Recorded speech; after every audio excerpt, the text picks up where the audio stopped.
الفاتحة على من هو صاحب الكتاب وأن الله يبارك لنا في هذا المجلس على هدينا وكل أسلافنا الصالحون وإلى حضرة النبي سيدنا محمد صلى الله عليه وسلم. الفاتحة.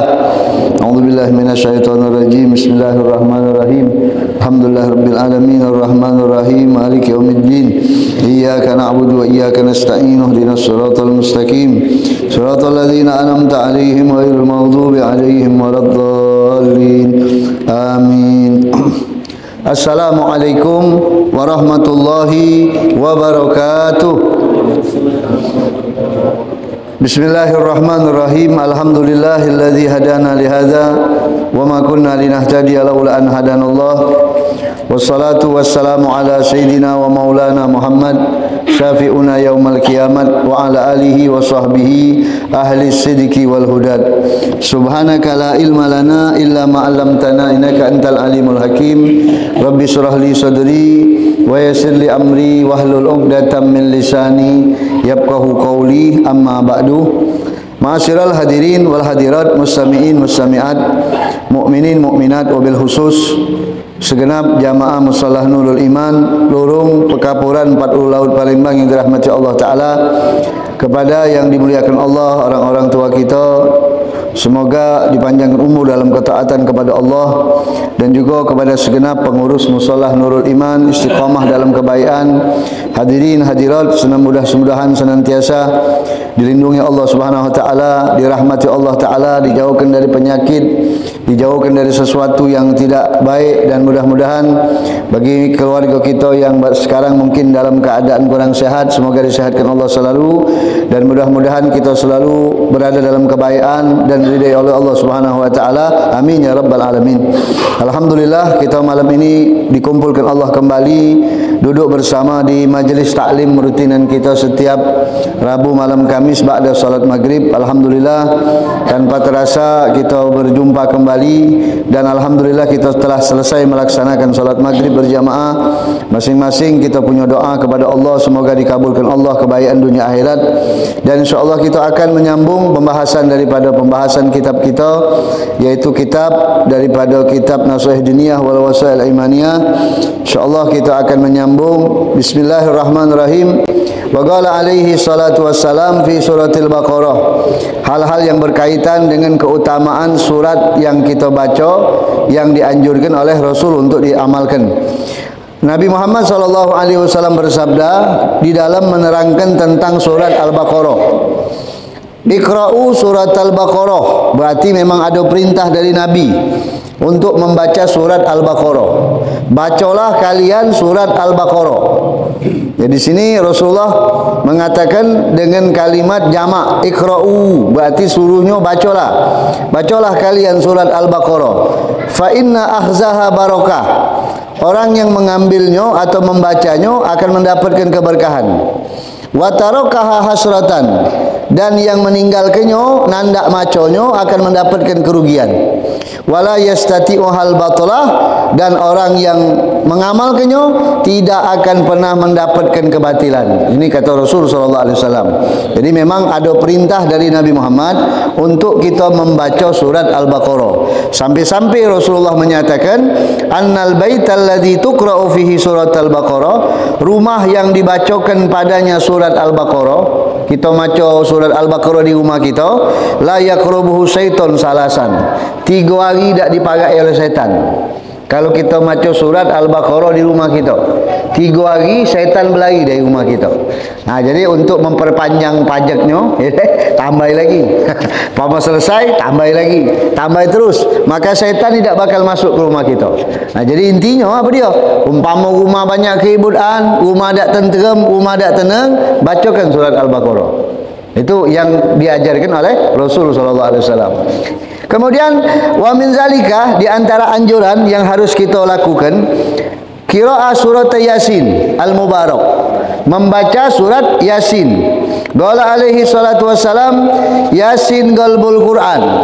Kata Nabi Muhammad mengatakan surat Yasin itu adalah hatinya Al-Quran. Jadi hatinya Al-Quran itu berarti intinya, sumbernya. La yakra'uha rajulun yuridullahu daral akhirah illa ghufira lahu. Tidaklah seorang lelaki membaca surat Yasin mengharapkan ridhonya Allah, ikhlas dan mengharapkan akhiratnya Allah, kebahagiaan akhirat, kecuali dosa-dosanya diampuni Allah. Nah, dari sini berarti kita sudah mendapatkan landasan hukum bahwasanya membaca surat Yasin itu memang ada perintah dari Rasulullah, dan Nabi Muhammad tidak menjelaskan kapan maconya. Berarti kalau sudah ada sumbernya, kita boleh maco kapan baik. Nah, ini namanya sumber ilmu, sumber hukum, sumber tentang ibadah. Jadi kalau ada orang kata ke maco Yasin itu perbuatan bid'ah, salah, sebab sudah ada sumbernya. Nah, untuk membacanya Nabi tidak jelaskan.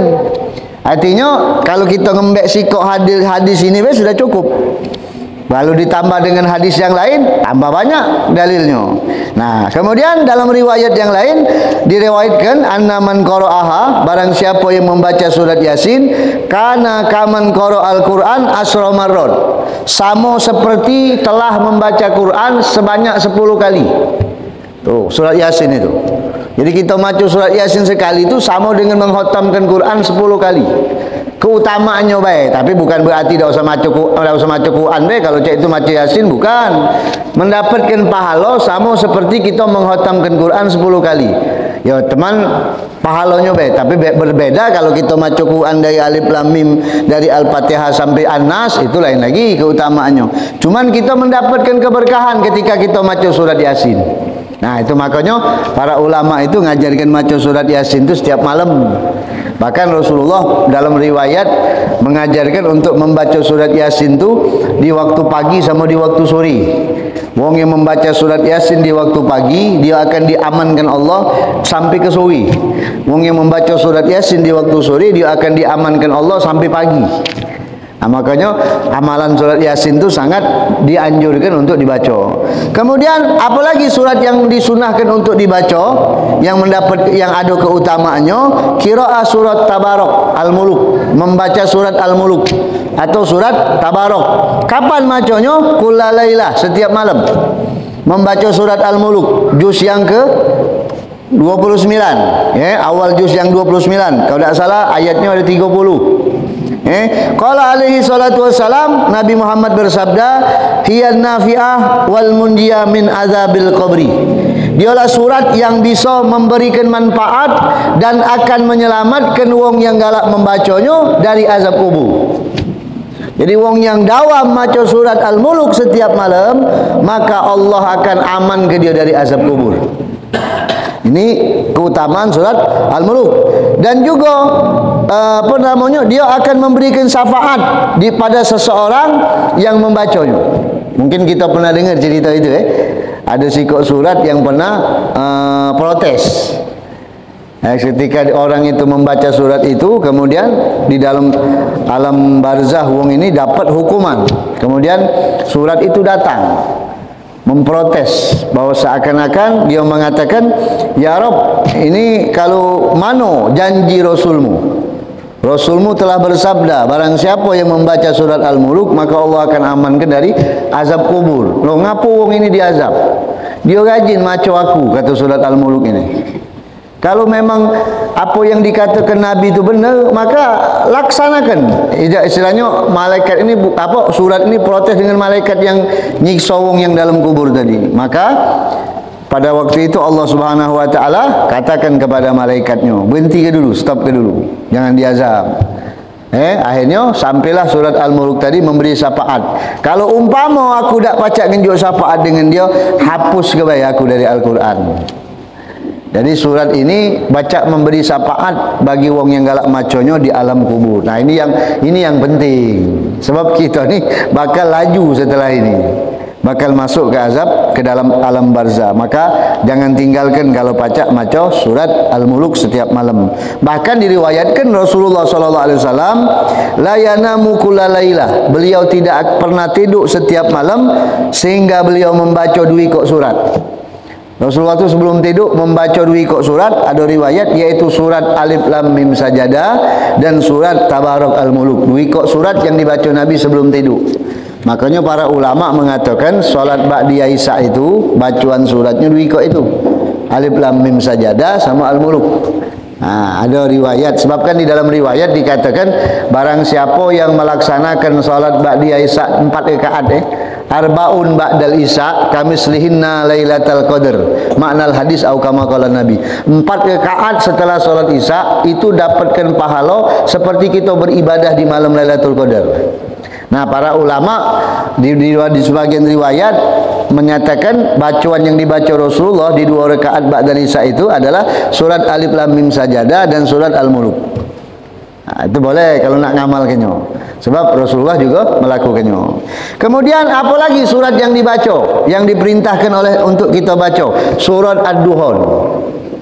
Surat Ad-Duhan, Hamim Ad-Duhan. Sebagaimana Nabi bersabda, man qara'a surat Ad-Duhan fi lailatin, barang siapa membaca surat Ad-Duhan di waktu malam, asbaha maghfuran lahu, besok paginya dosanya diampuni Allah. Baca surat Ad-Duhan, itu juga disunahkan. Kemudian apa lagi yang surat yang dibaca? Surat Al-Waqi'ah. Ini amalan tiap malam ini. Kalau pacak dilakukan tiap malam. Surat Al-Waqi'ah. Apa surat Al-Waqi'ah? Kata Rasulullah, man qara'aha kulla lailatin lam tusibhu faqah. Barang siapa membaca surat Waqi'ah setiap malam, maka dia tidak akan mendapatkan kesulitan hidup. Itu rajin dawam bacanya. Itu Al-Muluk, Yasin, Al-Muluk, Waqi'ah, Ad-Duhan itu. Itu baca tiap malam itu. Kalau katik gawi senggang ba'dal maghrib menjelang isya. Entah itu kita berjamaah bacanya, entah ada yang mimpin atau dewean baca. Kalau memang nak syiar, kita baca berjamaah pimpin. Makanya di pondok-pondok pesantren itu kata-kata kebanyakan mereka mengamalkan bacaan surat-surat ini setiap ba'dal maghrib. Apalagi oleh sebab itulah keberkahan-keberkahan mereka dapatkan di pesantren. Kemudian surat apa lagi yang utama dibaca? Surat Az-Zalzalah. Az-Zalzalah idza zulzilatil ardu zilzalaha. Kata Rasulullah dalam riwayat, orang yang membaca surat Az-Zalzalah itu atau surat Zalzalah itu ta'dilu nisfal Quran. Sama kita membaca setengah Quran. Satu surat yang kita baca itu sama dengan kita membaca setengah Quran, keutamaannya. Surat Az-Zalzalah. Ini kata Rasulullah SAW. Kemudian surat apa lagi yang jangan kita tinggalkan? Surat At-Takasur. Alhaakumut takasur. Inna man qara'aha kana kaman qara'al fa'ayah. Kita baca surat Alhaakumut takasur sekali, itu sama be kita membaca 1000 ayat. Pahalanya sama dengan kita baca 1000 ayat. Ini kata Rasul SAW. Nah, ini surat yang kalau pacak dibaca ba'dal isya, tidak waktu tidur, tidak. Dibaca ba'dal isya, habis salat ba'dal isya kita baca mana yang pacak. Al-Zalzalah. Bahkan Sayyidina Syekh Abdul Qadir Jailani itu pernah ngajarkan dalam kitabnya, ada 4 surat yang dibaca itu akan menyelamatkan kita dari kejahatan zahir batin.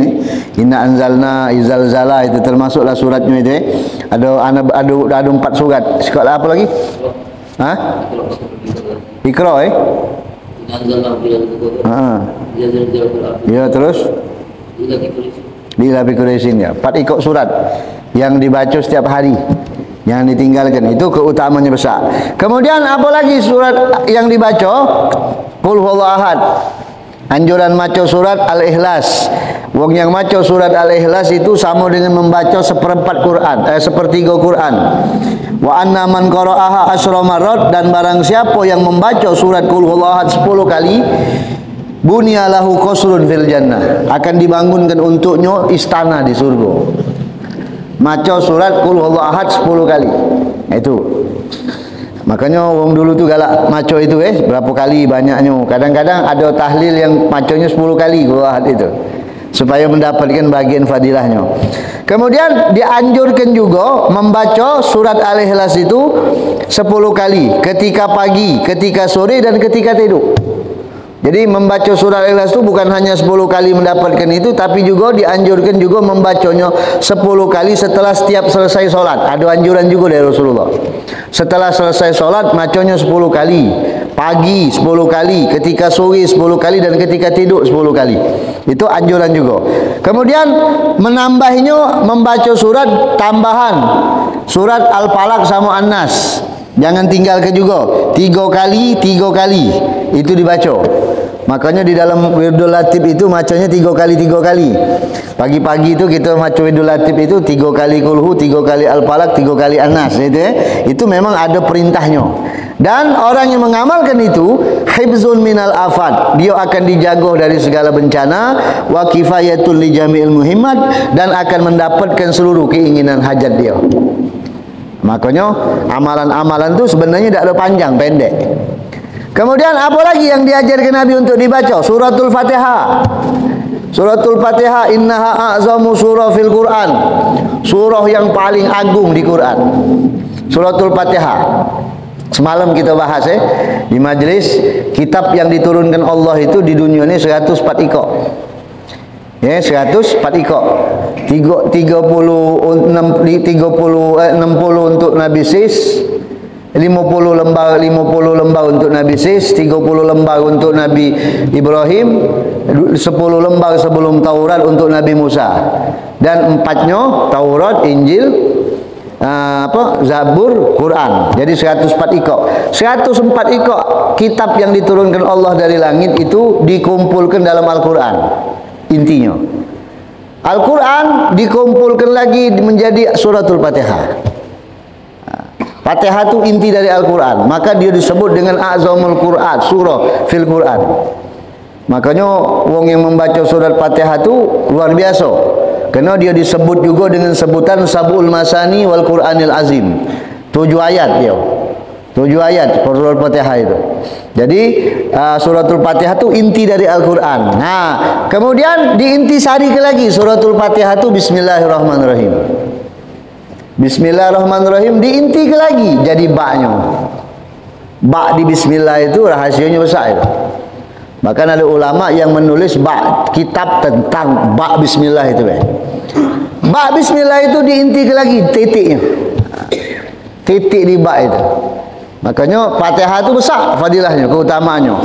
Bahkan wa annaha unzilat hiya wa ayatul kursi wa khawatimu suratul Baqarah min kanzi tahtil ars. Fatihah diturunkan dengan ayat kursi dengan penutup akhir surat Al-Baqarah dari simpanan bawahnya arsy Allah Ta'ala. Itu keutamaan suratul Fatihah. Wa annal Fatihah lima quri'at lahu, dan Fatihah itu makmano tujuan dibacakannya dia. Makmano kita tujuan apa dibacakan Fatihah, dan Fatihah merupakan ru'yah yang sebenar-benarnya. Ru'yah itu yang sebenar-benarnya maca Fatihah, bukan ngosijin. Maca Fatihah. Makanya di zaman sahabat dulu itulah diceritakan ru'yah di zaman sahabat itu pakai Fatihah. Ada wong gila kena pasung dibacakan Fatihah pagi sore seminggu baik. Pakai Fatihah. Itu Fatihah itu ru'yah, itu baru ru'yah, suratul ru'yah itu. Nah di situ makanya kalau ru'yah yang tidak ru'yah itu sebenarnya kalau dalam hadis termasuk syirik. Ada bagian ru'yah yang termasuk syirik, termasuk kafir. Ya, Rasulullah di antaranya jimat, disebutkan Nabi, ruqyah. Ruqyah itu termasuk hadis. Ruqyah tamaim itu jimat itu kalau orang jahiliyah itu galak meletaknya di binatang. Kalau zaman jahiliyah itu diletakkan binatang. Kalau orang sekarang ini galak meletak kepala kera duduk bawah kandang ayam. Orang zaman dulu galak cak itu. Jadi kepala kera dia disembelih, diduduk di bawah kandang ayam. Nah itulah cara orang jahiliyah dulu. Orang sekarang masih ada yang galak maki itu. Itu kafir hukumnya. Tak boleh. Ru'yah itu sebagian ru'yah itu kafir. Kalau tak ada benar ru'yahnya. Ru'yah itu maki ayat. Tak kata yang kata ke ru'yah tak maki ayat. Maki ayat. Cuman salah guna. Salah meletakkan. Makanya sebenarnya ayat itu tak ada salah. Yang salah yang memakainya.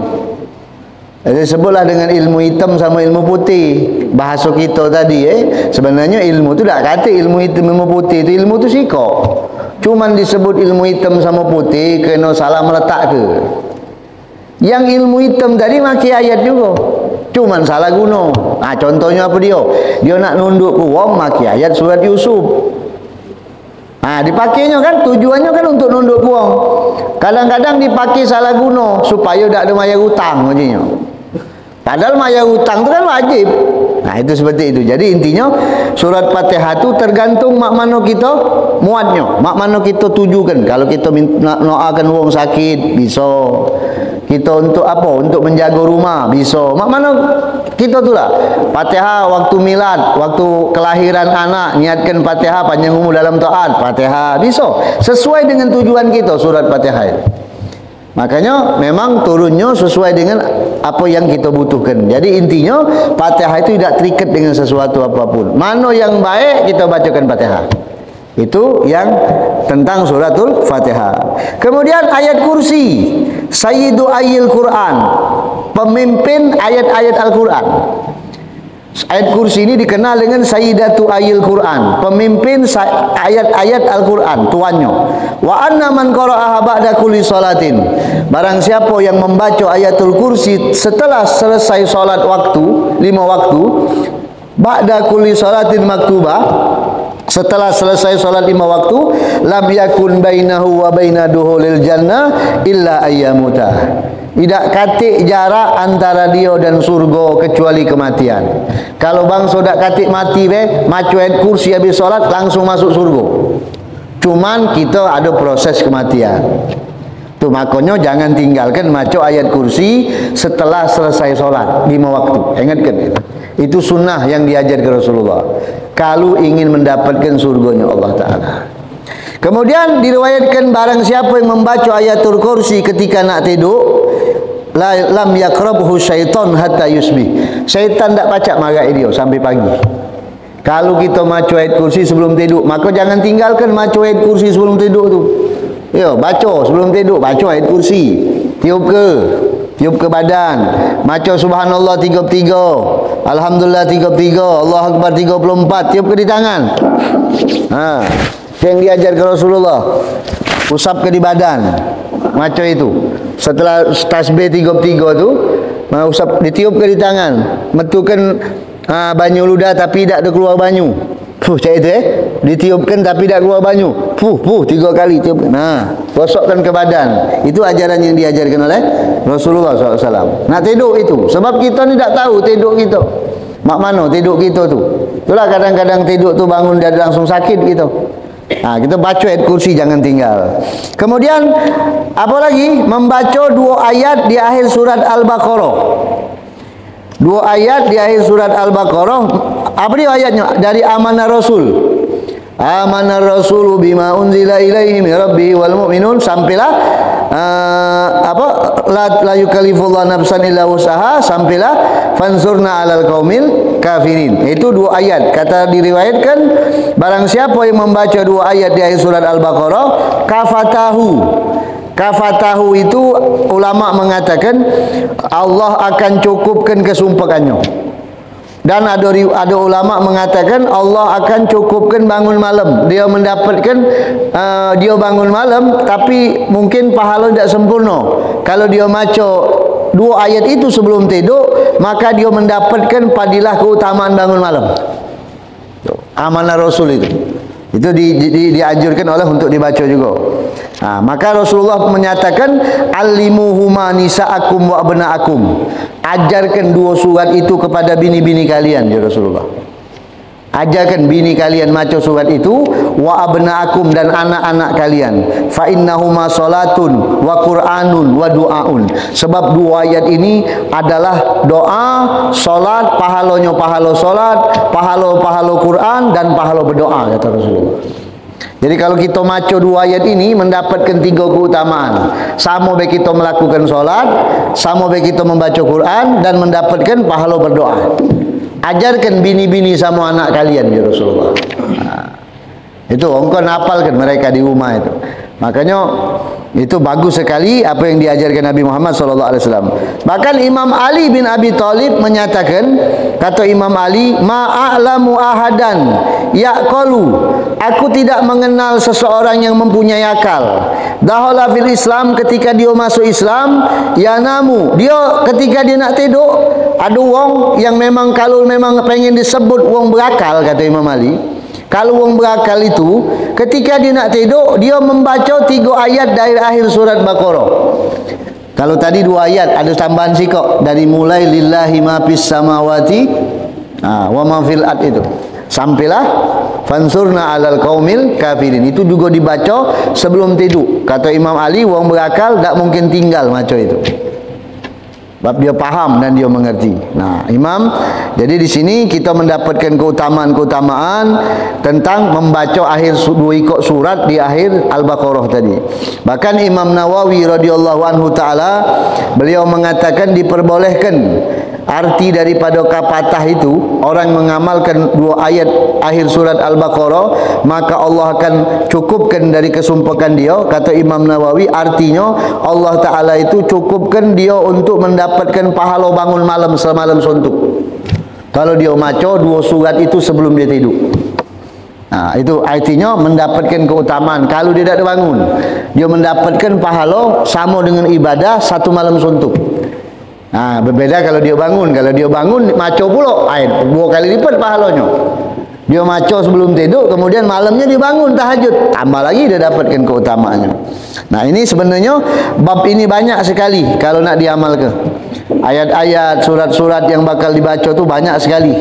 Banyak amalan-amalan yang kita bisa lakukan setiap malam untuk memenuhi waktu kosong kita antara maghrib sama isyak ini nak. Antum kalau maghrib di sini dah katik majlis, apa balik ke rumah, apa makan, apa tidur. Itu makanya dihidupkan malam itu dengan kita baca surat Waqiah, baca surat Yasin, baca surat Al-Muluk. Ini ajaran-ajaran supaya apa? Kita kan pengen hidup kita ni makmur, sentosa, rezeki lancar. Ya, kita amalkan apa yang diajarkan oleh Rasul sallallahu alaihi wasallam. Itulah yang pacak ditolong Nabi dengan kita. Nabi itu kan kita tak temu sama Nabi kan. Kita kan mana ketemu sama Rasulullah. Tapi Nabi nolong kita. Nabi itu ngenjuk duit sama kita, bahasa kasarnya. Nabi ngenjuk harta sama kita, harta yang dah habis-habis dunia akhirat. Apa? Waqiah, baca. Kalau pengen tak sempit hidup, pengen bahagia hidup, baca surat Waqiah. Nabi ngenjuk hadiah langsung. Itu seperti itu. Itu hadiah dari Rasulullah. Maka kita tinggal kita tulah galak ngamalkannya apa tidak. Kalau kita galak ngamalkannya, galak melakukannya, maka insya-Allah kebaikan akan kita dapatkan. Nabi ngenjuk tahu sama kita. Nah, kamu tu tahu tak? Kubur tu saro. Katik gewang. Katik rekan. Bini nganter cuman batas di rumah. Anak nganter batas di kuburan. Ya dah, balik tinggal ke dewean. Kalau dapat nikmat, kalau dapat azab, baca Al-Muluk. Supaya kalian selamat dari azab kubur. Dosa yang banyak, baca Ad-Duhan. Besok pagi dosa kalian diampuni Allah. Itu tolong Nabi itu nolong itu sama kita. Nah, kira-kira kita galak nerimonya tidak? Apa kita nandak nerimonya? Itu yang diajarkan oleh Rasulullah sallallahu alaihi wasallam. Insyaallah mudah-mudahan ayat-ayat atau surat yang kita baca akan bermanfaat buat kehidupan kita dan jangan kita tinggalkan. Etikad beryakin Kahfi malam Jumaat. Kemudian kalau antum nak dawam sekalian seperti majlis kita dawam malam Jumaat, boleh kita baca sekalian. Kahfi, kemudian Yasin, kemudian Ad-Duhan, kemudian Ar-Rahman, kemudian Al-Waqiah, kemudian Al-Muluk. Itu sekali baca. Biasa kalau kita cepat bacanya isak kelar itu. Kalau cepat. Kalau Al-Kahfi itu kalau cepat dengan baik 10 menit kelar. 15 menit paling lama. Kalau kita lancar bacanya. Tapi kalau bak-bak ya agak lama gitu. Bacanya cepat ke baik, jangan Bismillahirrahmanirrahim. Lama. Ya, lama bacanya cepatkan. Mudah-mudahan kita dalam rahmat Allah dan mudah-mudahan kita termasuk orang-orang zakirin Allah katsirat wa zakirat, laki-laki yang galak berzikir dengan Allah dan termasuk wanita-wanita yang galak berzikir dengan Allah juga. Kurang lebih mohon maaf. Insyaallah kita dalam keadaan sehat. Subhanakallahumma bihamdika asyhadu an la ilaha illa anta nastaghfiruka wa natubu ilaik. Wa sallallahu ala sayyidina Muhammadin wa ala alihi washabbihi salam. Walhamdulillahirabbil alamin. Assalamualaikum warahmatullahi wabarakatuh.